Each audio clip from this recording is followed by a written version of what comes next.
Jangan mencocok-cocokkan apa yang dialami oleh Peggy Setiawan ini terlalu dicocok-cocokkan, kemudian dicarikan bukti bagaimana ya Peggy Setiawan ini bisa masuk dalam bui. Kan tidak seperti itu. Siapa yang mengatakan Peggy Setiawan adalah Peggy Peron? Itu sama sekali tidak ada. Ajukan lagi bukti surat. Bukti surat itu ahlinya saja mereka memberikan keterangan, itu hanya petunjuk. Itu pun bukan petunjuk dalam kualifikasi 184 sebagai alat bukti, bukan. Harus ada pihak penyidik harus mencari bukti yang lain. Jadi surat, kemudian permohonan gerasi, itu kan hanya menunjukkan kaitan dengan Peggy Peron.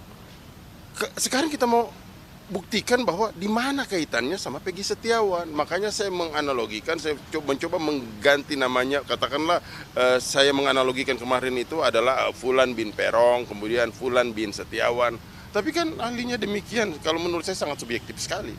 Tapi yang pasti bahwa untuk menetapkan tersangka Peggy Setiawan tidaklah memenuhi dua alat bukti yang cukup. Karena bukti surat yang mereka ajukan juga kan bukan pendapat kami, tapi pendapat ahlinya itu hanya sebuah petunjuk.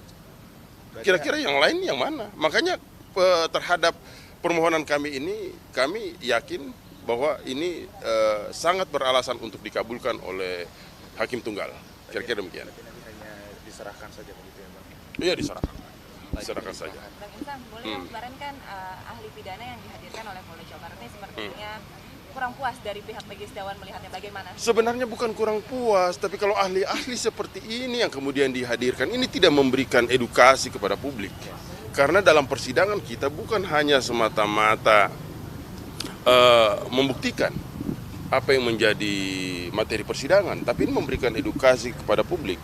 Apalagi dia hadir dalam rangka membuktikan, kemudian selaku ahli.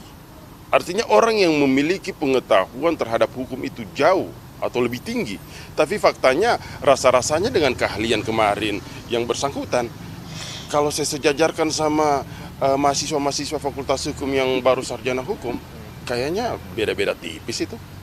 Kan begitu, ya kan? Karena kami melihat terlalu subjektif, tidak pernah mau mengeksplor. Artinya selalu ketika penasihat hukum bertanya, selalu mengatakan bahwa tadi saya sudah jawab. Padahal you menjawab yang mana? Siapa yang lu jawab? Kemudian seorang ahli itu tidak bolehlah menolak pertanyaan.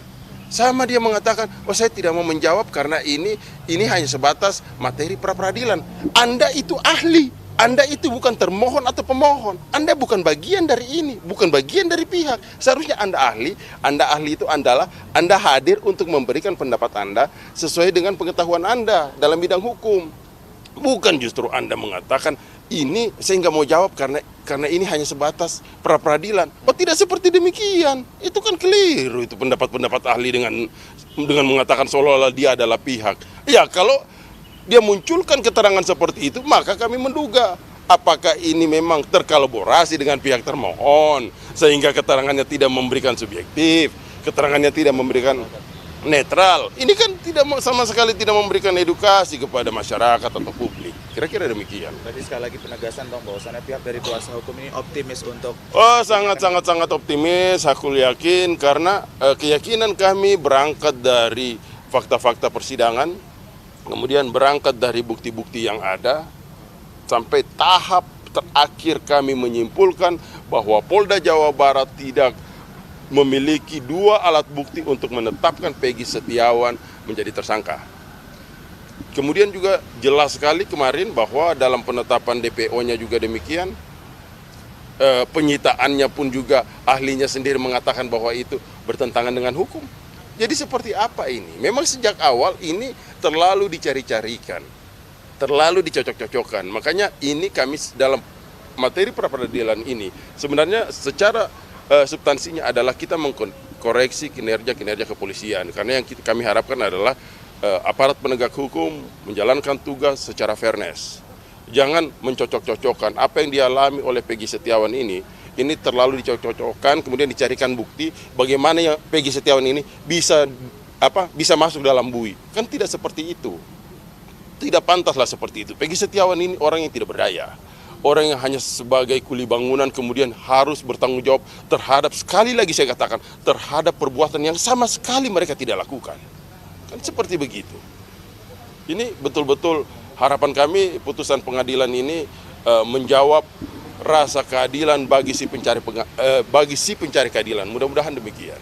Satu lagi ya, berita acara penyitaan barang itu seharusnya, berita acara penyerahan barang itu seharusnya kan motor disita.